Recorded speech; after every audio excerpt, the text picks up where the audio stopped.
Argylle is Kingsman Lite, Jack. That's really all you need to know. Me personally, I am obsessed with Kingsman. I got a Kingsman tattoo right here, got a Kingsman tattoo right here, and just within reach of me on my desk, I've got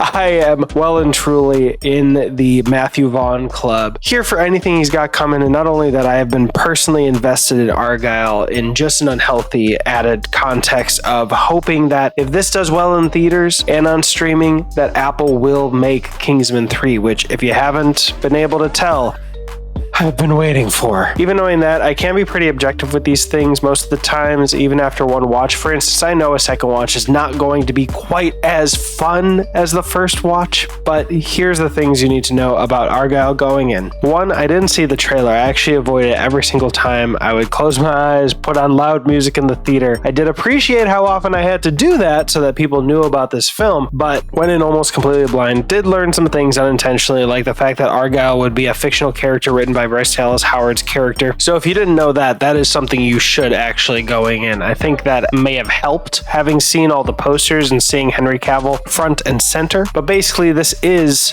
Kingsman Lite. It has that same energy. It has that wildness. It has that fun. It has that craziness of the third act. If you remember all the head exploding that happened in Kingsman: The Secret Service, yeah, we're gonna get some vibes like that near the end, and it is just glorious. My theater wasn't even a packed house, unfortunately, for the advanced screening. I was hoping this movie would be getting more hype than it is, but they were enjoying it. They were loving it. The first two acts, we were enjoying all the comedy. The action was good. Really, in the third act, that's when everything locked together. But even if Kingsman wasn't your thing, I think this kind of balances it pretty well. This movie felt like they took that Kingsman vibe, that Kingsman tone, and kind of broadened it just a bit to help with a wider audience, and I think it succeeded in that goal. Now, the humor is a huge part of this all throughout the film, and really it just locks into nitro gear in the third act, but this movie also really does well with its twists. Now, my second favorite twists are the ones you don't see coming, but my favorites are the ones you think of right before it happens, and you're like,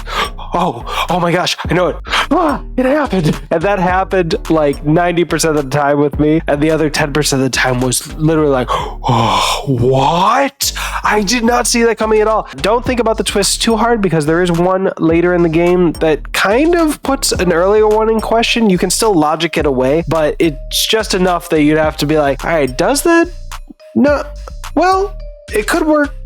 Just turn off your brain, enjoy the movie, and you'll have a lot of fun. Now, does that mean this movie's perfect? Absolutely not. It's a little long. There are a couple moments where you're like, okay, we could cut this short or speed it up a little bit. And then I am even nervous about putting this in people's heads, because I feel like it might just be me being so freaking obsessed with movies that I even started picking up on this. But the first two acts really felt like they were filmed to be edited together later. Like TV movie, kind of. Although Matthew Vaughn doing a TV movie is still an excellent output. It is not an insult at all relative to the medium. And in the theater, I was wondering if that was because he knew it would be on Apple TV Plus and maybe didn't even know it would be on theater screens. But then in the third act, it's like they remembered that storyboards were a thing, and it just works so freaking well. So that was one little thing that I noticed that I hope I didn't put that into your head. Like, I hope you would have noticed regardless, but that was one thing that was a little interesting to me. I was like, these action scenes, they're not having quite the flair that Matthew Vaughn loves to do, you know? And it's not even that he decided not to do the Kingsman, the Golden Circle flair to his fights, but the Kingsman had good flair to it and dynamic camera movements and stuff. And in some dialogue scenes with close-ups, really just felt like, okay, we don't have storyboards, we need to shoot and get this done, which was so fascinating considering that this was a movie with double the budget of each of the last Kingsman movies, because they were all $100 million. So that was something very interesting, and the CGI wasn't the best, but I don't know if that's due to the budget or because of the ongoing exploitation of VFX houses that we've all been hearing about. But this is definitely a fun time. I wonder if it's worth it to you to go to the theater, because this would do very well on Apple TV Plus once it's streaming, especially for those aforementioned first two acts that seemed and perfect for a television. But the thing that I mentioned in the Discord when Will asked if it was worth going to the theater, he's not a Matthew Vaughn fanatic, is the crowd really worked with this film. For once, I was not the only loud person to go,